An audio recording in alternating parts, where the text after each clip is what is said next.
പാർത്തോട് പഞ്ചായത്ത് 4-ാം വാർഡിൽ ഉൾപ്പെടുന്ന ചോറ്റി 29-ാം നമ്പർ അംഗൻവാടിയിൽ പുതിയ അധ്യയന വർഷത്തോട് അനുബന്ധിച്ച് പ്രവേശനോത്സവവും യാത്രയയപ്പ് സമ്മേളനവും നടന്നു. ബിബിൻ അറക്കൽ അധ്യക്ഷത വഹിച്ച യോഗം മുൻ പഞ്ചായത്ത് പ്രസിഡന്റും വാർഡ് മെമ്പറുമായ വിജയലാൽ ഉദ്ഘാടനം ചെയ്തു. വളരെയേറെ സന്തോഷമുണ്ട്. കാരണം ഈ ഒരു അംഗനവാടിയിലേക്ക് നമ്മുടെ കുഞ്ഞുങ്ങളെ വിടുമ്പോൾ നിങ്ങൾ എല്ലാവരും മാനസികമായിട്ട് വളരെ സന്തോഷത്തിൽ തന്നെയാണ് ഇവിടേക്ക് വിടുന്നത്. നമ്മുടെ പാർത്തോട് പഞ്ചായത്തിൽ നമുക്ക് 30ഓളം അംഗനവാടികളുണ്ട്. പക്ഷെങ്കിൽ അതിൽ ചില അംഗനവാടികളിൽ ആകെപ്പാടെ 1-2 കുട്ടികൾ മാത്രമായിട്ടുള്ളതും ഉണ്ട്. എന്നാൽ നമ്മുടെ ഈ ചോറ്റി അംഗനവാടിയിൽ ഇപ്പം പുതിയതായിട്ട് 11 കുട്ടികൾ എത്തിച്ചേർന്നിരിക്കുന്നു. പഴയത് 17 കുട്ടികൾ.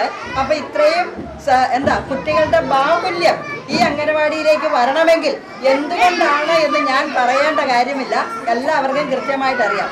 നമുക്കറിയാം, ഒരു അംഗനവാടിക്ക് അതിൻ്റെ ഒരു പരിധി നിർണയിച്ചിട്ടുണ്ട്. എന്നാൽ ആ പരിധിക്കുള്ളിൽ മാത്രമേ വിടാവൂ എന്നുള്ള ഒരു നിയമമൊന്നുമില്ല. അതുകൊണ്ട് തന്നെ ഏറ്റവും നല്ല ഇഷ്ടപ്പെട്ട നല്ല പ്രവർത്തന മികവുള്ള അംഗനവാടികളിലേക്ക് കുഞ്ഞുങ്ങളെ വിടുക എന്നുള്ളത് നമ്മുടെ പേരൻസിൻ്റെ സ്വാഭാവികമായ ഒരു കാര്യം തന്നെയാണ്. അതുകൊണ്ട് തന്നെയാണ് നമുക്ക് ഇവിടേക്ക് ഇത്രയും അധികം കുട്ടികൾ എത്തിച്ചേരുന്നത് എന്നുള്ളൊരു യാതൊരു സംശയവുമില്ല. തുടർന്ന് അംഗൻവാടിയിലേക്ക് പുതിയതായി എത്തിയ കുട്ടികളെ മധുരവും സമ്മാനങ്ങളും നൽകി സ്വീകരിച്ചു. ഇതോടൊപ്പം തന്നെ അംഗൻവാടിയിൽ നിന്നും പഠനം പൂർത്തിയാക്കി സ്കൂളിലേക്ക് കടന്നുപോകുന്ന കുട്ടികൾക്കുള്ള ട്രോഫികളും അവർക്ക് നൽകി ആദരിച്ചു. യോഗത്തിൽ Chotti SNDP youth movement president Dhanapalan, secretary Mahesh Madhu, Anusree എന്നിവർ സംസാരിച്ചു. അംഗൻവാടിയിലെ കുട്ടികളെല്ലാവർക്കും കളർ ബുക്കും ക്രയോൺസും ചടങ്ങിൽ വെച്ച് സമ്മാനമായി വിതരണം ചെയ്തു.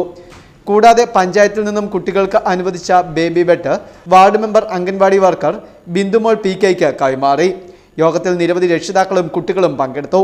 അംഗൻവാടി വർക്കർ ബിന്ദു, ഹെൽപ്പർ മഞ്ജുഷ എന്നിവർ യോഗത്തിനും അനുബന്ധ പരിപാടികൾക്കും നേതൃത്വം നൽകി.